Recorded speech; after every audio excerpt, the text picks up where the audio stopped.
pendapat Ustaz mengenai gerakan revolusi negara Arab tempo dulu yang memberontak terhadap khilafah Utsmaniyah, yang gerakan itu disponsori oleh Inggris dan sekutunya, sehingga sekarang negara-negara Arab itu seperti tunduk pada Inggris, Amerika dan sekutunya.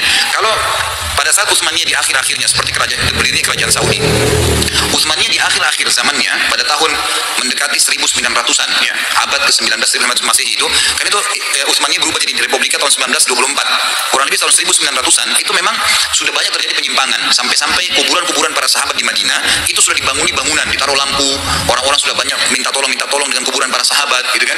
Kemudian banyak sekali di Saudi itu sudah menyebar kuburan, dibangun-bangun, perbuatan syirik, perbuatan bidah mana-mana gitu. Nah, ada seorang ulama yang bernama Muhammad bin Abdul Wahhab, dia meluruskan itu yang biasa orang-orang Syiah mengatakan Wahabi gitu kan. Itu bohong. Kok pintermu keblinger toh?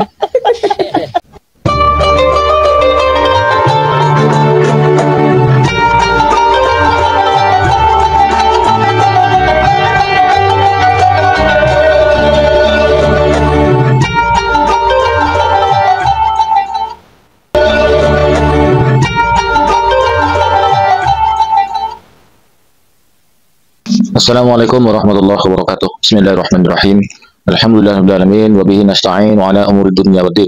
Wassalatu wassalamu ala asyrofil anbiya wal mursalin sayyidina Muhammadin wa ala alihi wa sahbihi ajma'in. Amma ba'du. Bapak Ibu, sahabat Cahayati yang dirahmati Allah, di kesempatan kali ini kita jumpa lagi di channel YouTube kami Cahayati 80. Mudah-mudahan kita senantiasa mendapatkan lindungan dan rahmat dari Allah, dimudahkan segala urusannya, dilancarkan isinya, serta dikabulkan hajatnya, amin ya rabbal alamin. Tak lupa kami ucapkan terima kasih kepada Bapak Ibu pemirsa sahabat yang telah mendukung dan mensubscribe channel kami, jazakumullahu ahsanal jasa. Dan bagi pemirsa yang baru menemukan channel kami, baru bergabung, jangan lupa tekan tombol subscribe-nya, nyalakan tanda loncengnya, klik tanda jempolnya, dan tinggalkan komentar di bawah video ini.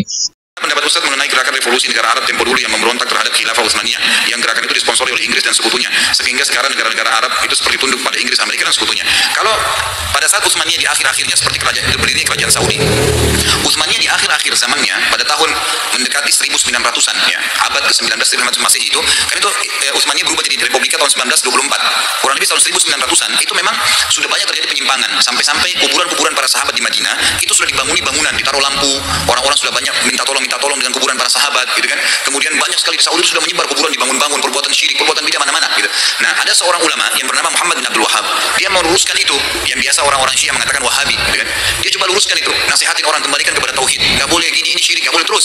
Lalu karena pada saat itu sudah terlalu merata gitu kan, dan didukung oleh khilafah Utsmaniyah yang ada pada saat itu gitu ya, maka berdirilah Muhammad bin Wahhab ini berteman dengan seseorang yang bernama Muhammad bin Saud, yang sekarang kerajaan Saudi dinamakan Saudi itu dari Saud, Muhammad bin Saud, jadi dua Muhammad, dan bendera Saudi itu dua pedang, ini adalah dua Muhammad itu, yang satu alim, yang satu kepala suku. Nah, kepala suku ini menggunakan kekuatan militer yang dia miliki itu untuk meluruskan orang yang tidak mau meninggalkan perbuatan syirik tadi. Sudah sampai pada tingkat mereka menyembah kuburan, sampai akhirnya berhasil pada saat itu memukul rata semuanya, kuburan diratakan, kuburan sahabat dikembalikan seperti zaman Nabi, kemudian tidak lagi kesyirikan.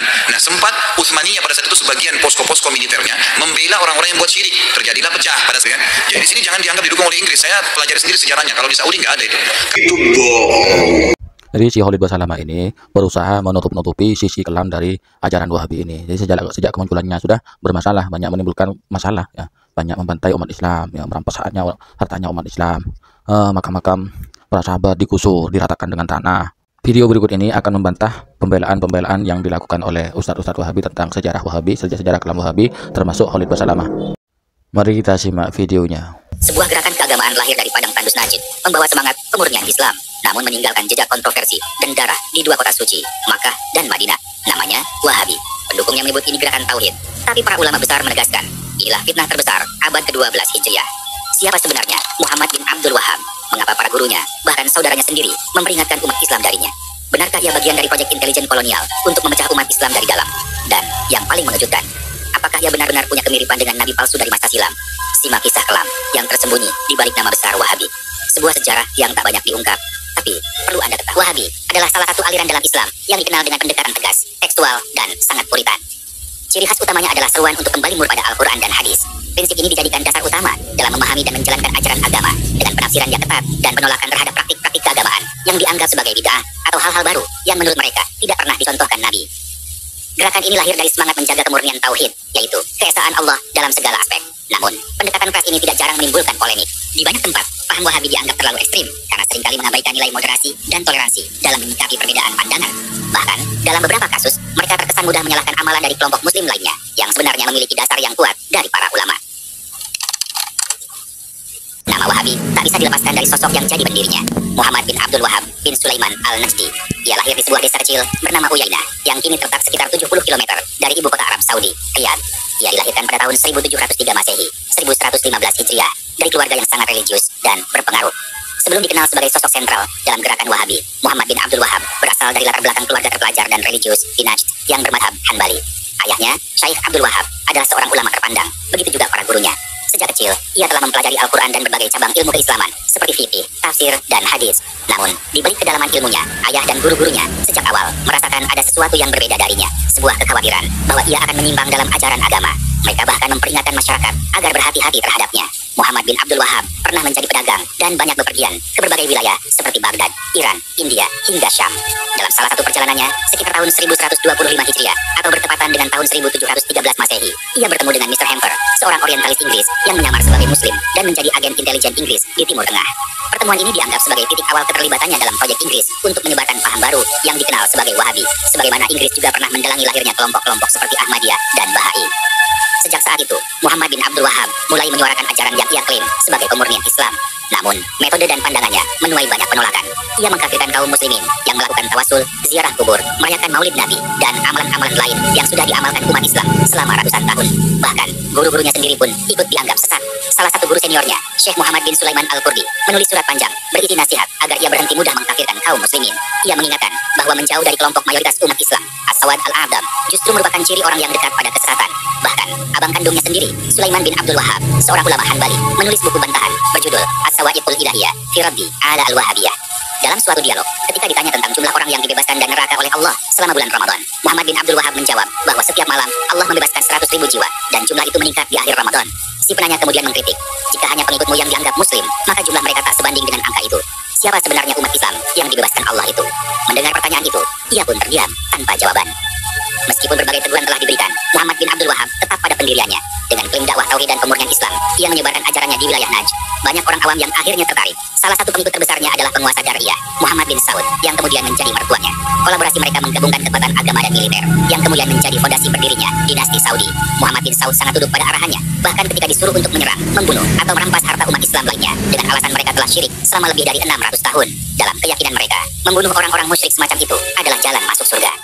Sejak masa mudanya, Muhammad bin Abdul Wahab menunjukkan minat yang kuat pada kisah-kisah nabi palsu, seperti Musailamah al-Kadzdzab, Aswad al-Ansi, dan Tulaiha al-Asadi. Ketertarikannya yang luar biasa terhadap tokoh-tokoh ini, bahkan memunculkan dugaan bahwa ia menyimpan ambisi serupa.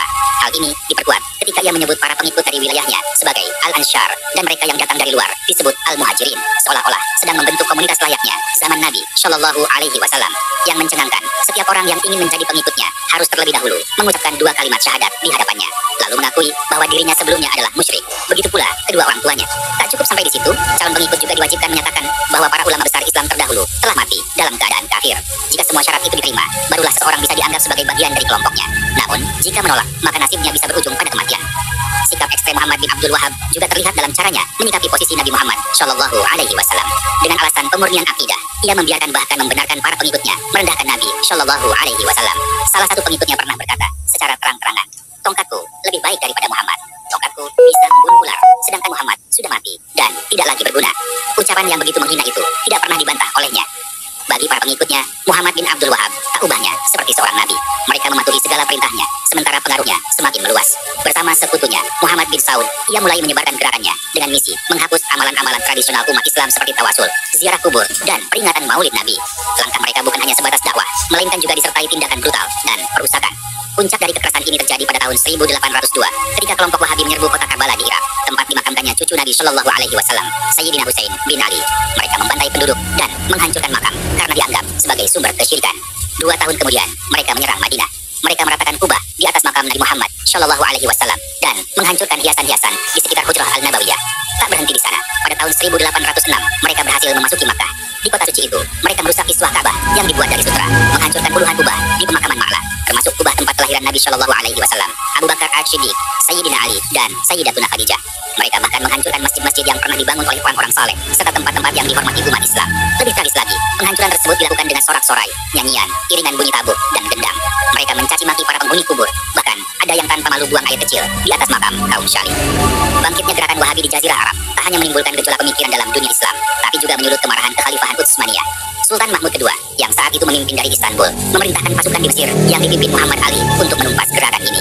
Pada tahun 1813, kota suci Makkah dan Madinah berhasil direbut kembali dan gelombang pertama Wahabi pun meredup. Namun, tak butuh waktu lama bagi gerakan ini untuk kembali muncul. Awal abad ke-20, Abdul Aziz bin Saud membangkitkan kembali paham Wahabi. Memanfaatkan kekacauan pasca Perang Dunia I dan melemahnya Turki Utsmani, ia berhasil merebut Makkah tahun 1924, disusul Madinah dan Jeddah. Sejak itu, Wahabisme menjadi ideologi resmi kerajaan baru, Arab Saudi. Dengan dukungan finansial luar biasa, Riyadh menyebarkan paham Wahabi ke seluruh dunia. Namun sejak kehadirannya, dunia Islam terus diliputi kegaduhan pemikiran. Wahabi seringkali menolak, bahkan menyerang tradisi keagamaan Sunni Syafi'i yang telah lama mapan. Salah satu aspek paling kontroversial dari gerakan ini adalah penghancuran situs-situs sejarah Islam. Mereka merobohkan kubah-kubah di Ma'la, Makkah, Baqi, dan Uhud, Madinah, termasuk kubah tempat kelahiran Nabi Muhammad SAW di Suq Al-Layl yang dihancurkan dengan dinamit lalu dijadikan lahan parkir unta. Setelah mendapat protes keras dari dunia Islam, lokasi tersebut akhirnya dibangun perpustakaan. Namun, ancaman terhadap situs suci tetap berlanjut. Kubah hijau di atas makam Nabi SAW juga hampir dihancurkan, namun dibatalkan karena tekanan umat Islam global.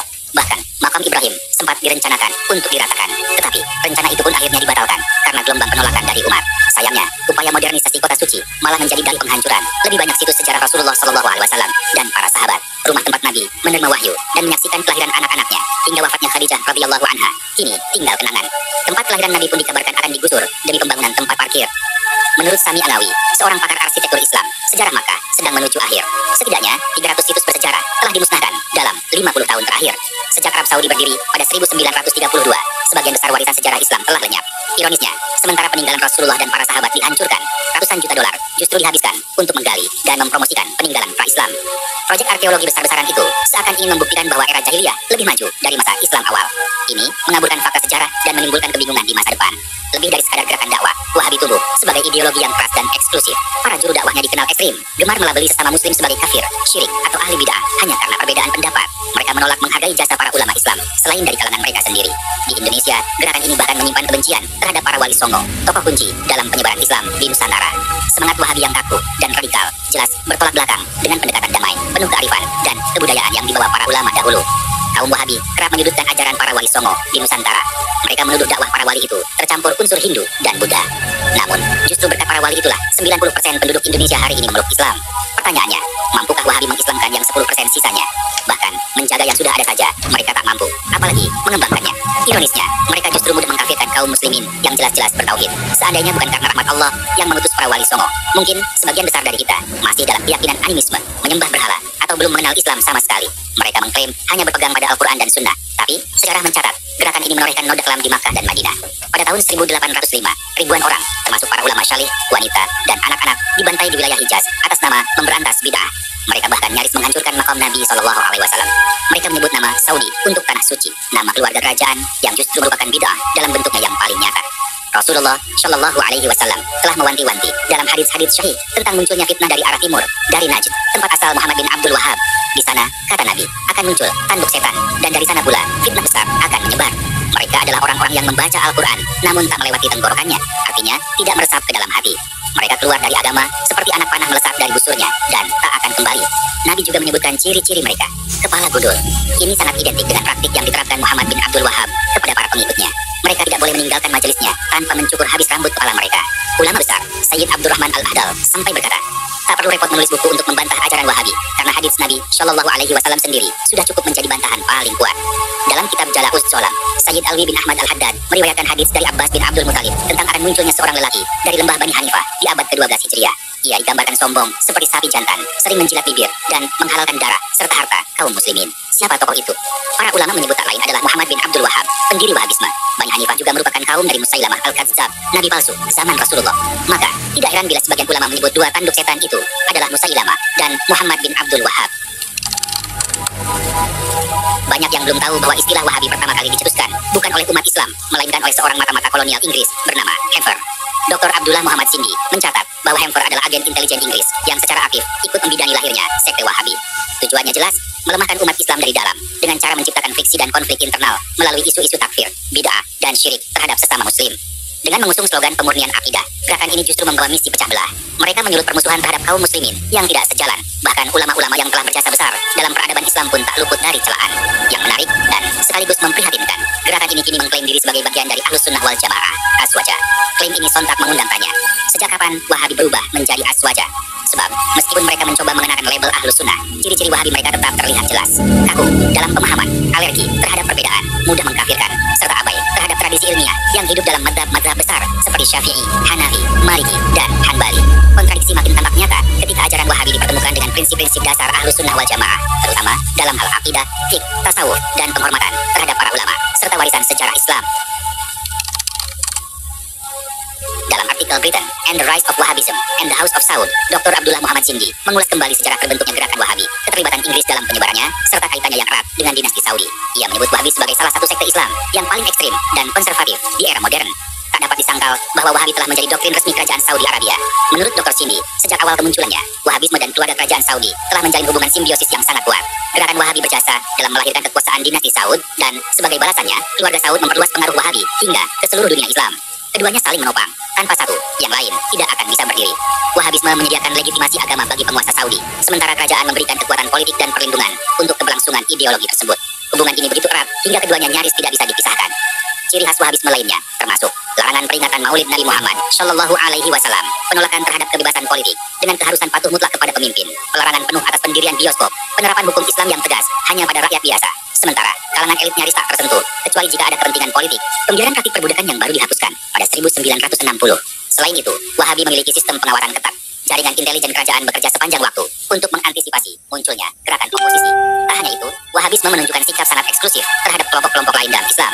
Paham ini secara terang-terangan memusuhi Syiah dan tasawuf, bahkan menyebarkan semangat rasialisme Arab yang jelas bertentangan dengan prinsip ummah wahidah, kesatuan umat Islam tanpa memandang suku dan bangsa. Yang paling menonjol dari gerakan ini adalah klaim eksklusif kebenaran. Bagi penganut Wahabi, hanya merekalah yang menjalankan Islam yang murni. Siapapun yang berbeda pandangan dianggap sesat, pelaku bidah, bahkan kafir.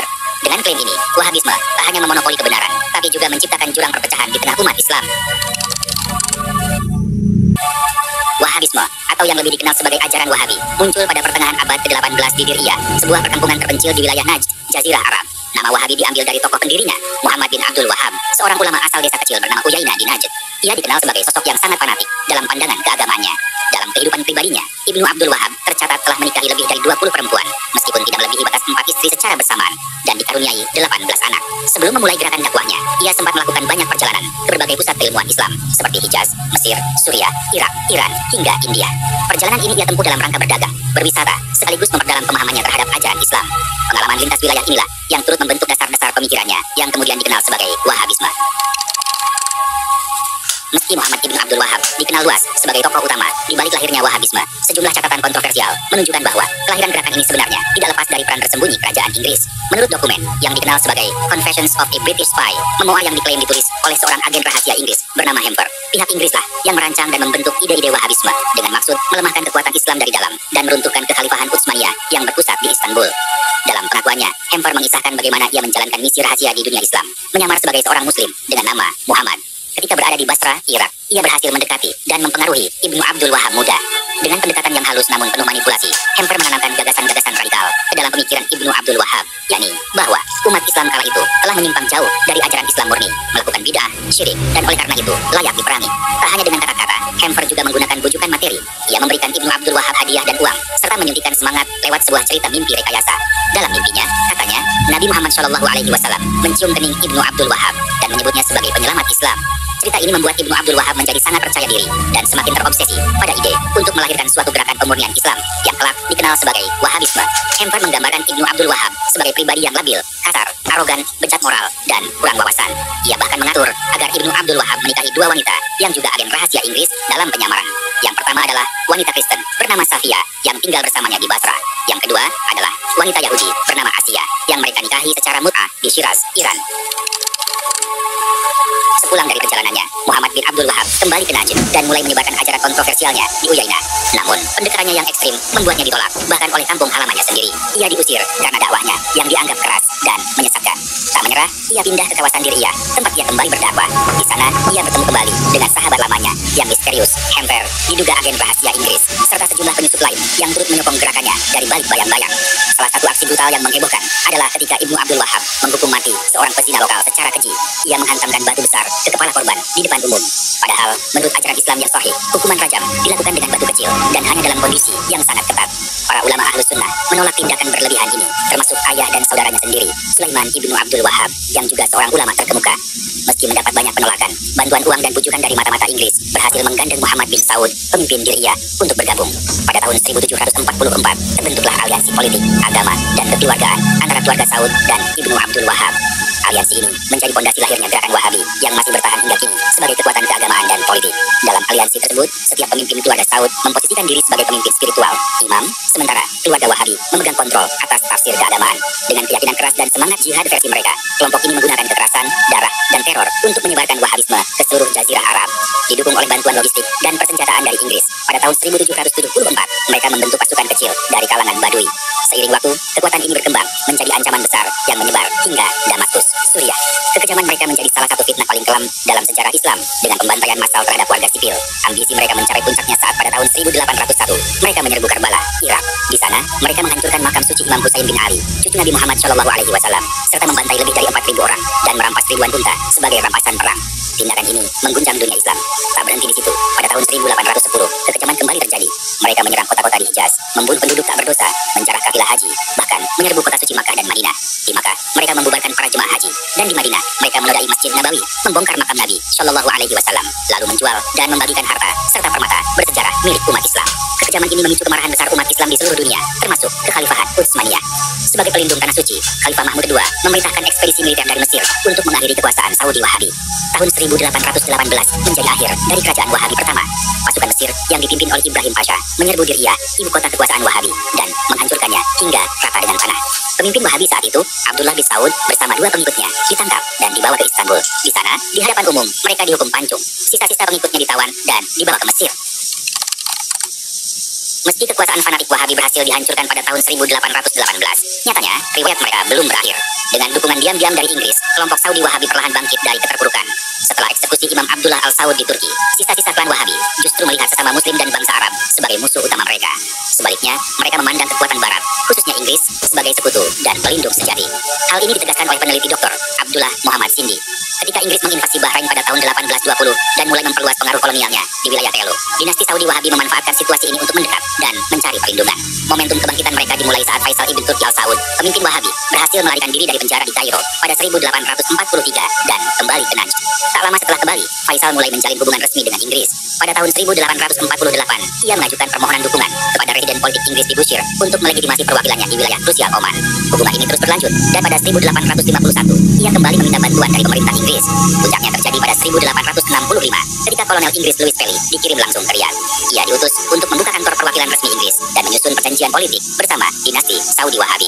Dalam upaya menunjukkan keseriusan dan keunikan strategi Wahabi, Faisal bahkan menyatakan kepada kolonel Pelly bahwa tidak ada kompromi dalam perjuangan mereka. Semua yang dianggap musuh akan dibunuh tanpa pandang bulu. Demikianlah video tentang sejarah kelam dari Wahabi. Mudah-mudahan dapat menyadarkan saudara kita salaf yang lain, umat Islam yang lain yang telah terjebak ke dalam ajaran sekte Wahabi ini. Mudah-mudahan mereka itu oleh Allah diberi hidayah dan kembali kepada jalan yang benar. Amin ya rabbal alamin. Demikian dari saya, kurang lebihnya mohon maaf. Assalamualaikum warahmatullahi wabarakatuh.